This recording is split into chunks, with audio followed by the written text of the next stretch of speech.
नमस्कार, आप देख रहे हैं बदलती तस्वीर न्यूज़ चैनल, आईना सच का।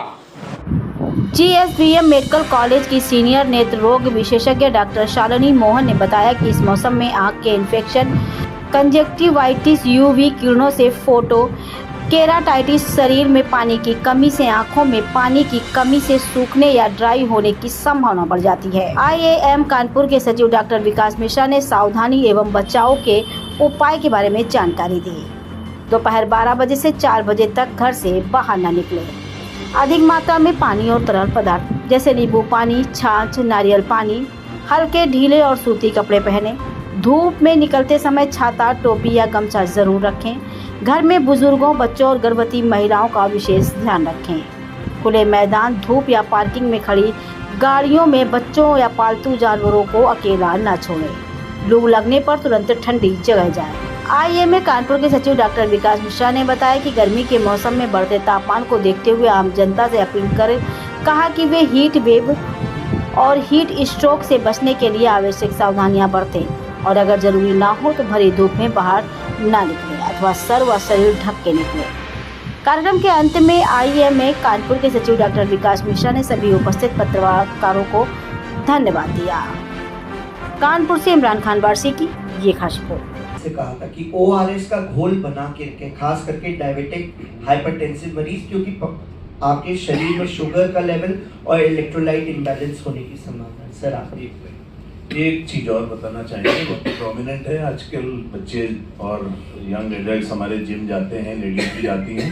जिम में जब वो बहुत ज़्यादा स्ट्रेनस एक्सरसाइज करते हैं तो ज़्यादातर जिम में आजकल मॉडर्न जिम में तो एयर कंडीशन लगे हैं, अपनी बॉटल भी कैरी करते हैं।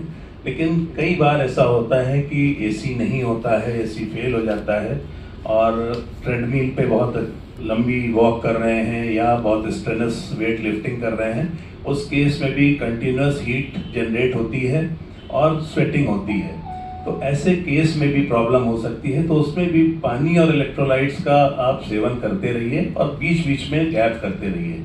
थोड़ा सा रेस्ट करके फिर एक्सरसाइज करिए, कंटिन्यूसली मत करिए। यहाँ पर एक बात मैं और जोड़ना चाहूँगा कि ये बड़ी भ्रांति है कि सिर्फ बाहर निकलने वालों को हीट स्ट्रोक होता है या यंग पब्लिक जो बाहर है उसको होता है। हमारे बुजुर्ग जो लोग चलने में असक्षम होते हैं या जिनके मूवमेंट कम होते हैं, वो एक कमरे में पड़े रहते हैं जहाँ पे प्रॉपर वेंटिलेशन नहीं होता और उनमें भी हीट स्ट्रोक के चांसेस बहुत ज़्यादा होते हैं। स्वेटिंग ज़्यादा होती है, पसीना ज़्यादा होता है और उतना इलेक्ट्रोलाइट रिप्लेसमेंट नहीं होता। हमें ऐसे में अपने उन बुजुर्ग वालों का बहुत ख्याल रखना पड़ता है। बाहर निकलने वाले तो अपना ख्याल रख लेते हैं, लेकिन जो घर में बुजुर्ग वाल हैं ये निगलेक्ट होते हैं। दूसरा, नवजात शिशु, छोटे बच्चे,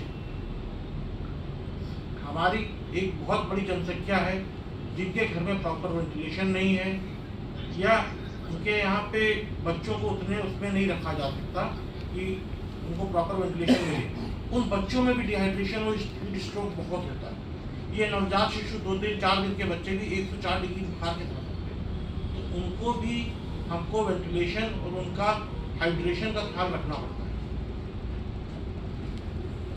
दूसरा एक इशू और भी होता है गर्मियों में कि कटे हुए फल बाजार में बहुत उपलब्ध हैं और लोग फलों के साथ फलों के रस का सेवन भी बहुत करते हैं। ये लोग भी, ये मेरे हिसाब से ये रोग के जनक हैं। कटे हुए फल और ये रसों से, जो ठेले का रस है, इससे डायरिया बहुत ज़्यादा होता है। ऐसे मौसम में जब इतना हीट स्ट्रोक हो, हमें कटे हुए फल ठेलों से नहीं सेवन करना चाहिए और रसों का भी सेवन नहीं करना चाहिए, चाहे वो गन्ने का रस हो चाहे किसी तरीके का रस। इतने हीट स्ट्रोक या इतनी गर्मी में जो हमारे बैक्टीरिया होते हैं उनको फलों के बीच में पनपने का बहुत अच्छा सा एटमॉस्फेयर मिल जाता है, वो अच्छा मीडियम है। हमें कटे हुए फल का सेवन नहीं करना चाहिए, रस का सेवन नहीं करना चाहिए। अपने बुजुर्गों का भी ख्याल रखना चाहिए, अपने बच्चों का भी ख्याल रखना चाहिए, उनके प्रॉपर हाइड्रेशन और वेंटिलेशन का ख्याल रखना चाहिए। सर का मतलब ये है बाजार के कटे हुए फल, घर का नहीं।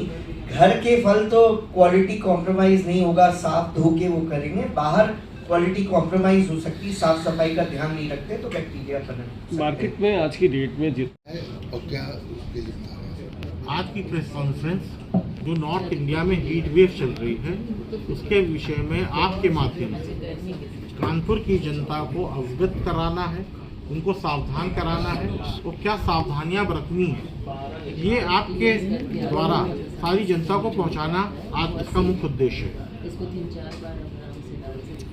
सर, अक्सर देखा जाता है कि लोग दिन भर वर्कआउट करते हैं, कौन से ऐसे प्रिकॉशंस रखें जिससे उनको हीट वेव से बचाव भी हो सके और सफ़र भी न करें?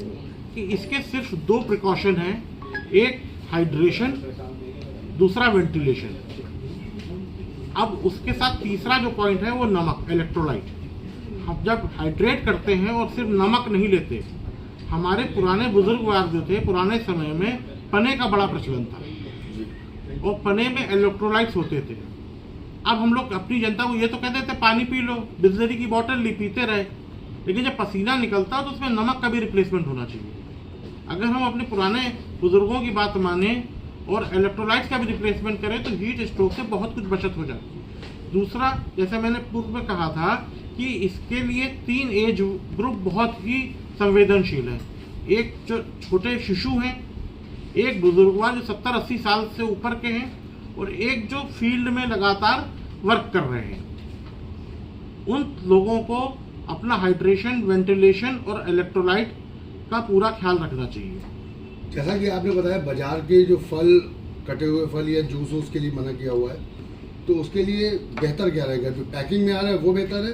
देखिए, पैक्ड जो जूस है अगर आप उसके लेबल को पढ़ें तो उसमें परसेंटेज ऑफ जूस तो बहुत कम है, वो केमिकल है, तो हेल्थ वाइज तो हम लोग उसको कभी भी एडवाइज नहीं करते हैं। सबसे तो अच्छा रहता है कि आप घर में फल लें, धो के काट के उसे खाएं या घर में ही जूस निकालें। आपको घर में जब आप खाना खाते हैं अपनी प्लेट को साबुन से या किसी भी तरीके से धोते हैं, जो बाजार के ठेले हैं ये कभी धो ही नहीं जा सकते, ऊपर से पानी साबुन का डाल दिया और उनमें सफाई कभी हो नहीं सकती, बैक्टीरिया उससे कभी नहीं निकल सकता है। एक आम जनमानस हीट स्ट्रोक का शिकार हो चुका है, ये कैसे वो निर्धारित करे और उससे कैसे बचे? उसमें चिड़चिड़ापन आना शुरू हो जाता है, घबराहट आनी शुरू हो जाती है और टेम्परेचर बढ़ना शुरू हो जाता है। पहला ही साइन जब आपको घबराहट, चिड़चिड़ापन या टेम्परेचर हो तो आप अपने निजी चिकित्सक को जरूर संपर्क करें और अगर आप उस वक्त जाने में देर है तो अपना हाइड्रेशन और इलेक्ट्रोलाइट ये जरूर ख्याल रखें। ठीक। हीट स्ट्रोक एंड गर्मी में क्या डिफरेंस महसूस करें? हमारे वरिष्ठ फिजिशियन डॉक्टर कुणाल जी आपको बताएंगे। उत्तर प्रदेश का अंडर गारमेंट्स में जाना माना नाम होंडा अंडर गारमेंट्स, अब आरके होंडा के नाम से वही दम वही पहचान, क्वालिटी में लाजवाब। जिसने पहना उसने दोबारा कहा लाओ जरा। Head office new popular hosiery 88/101 B Premnagar Kanpur. संपर्क करें 9119618161 8318550884 9336219319। Honda under garments.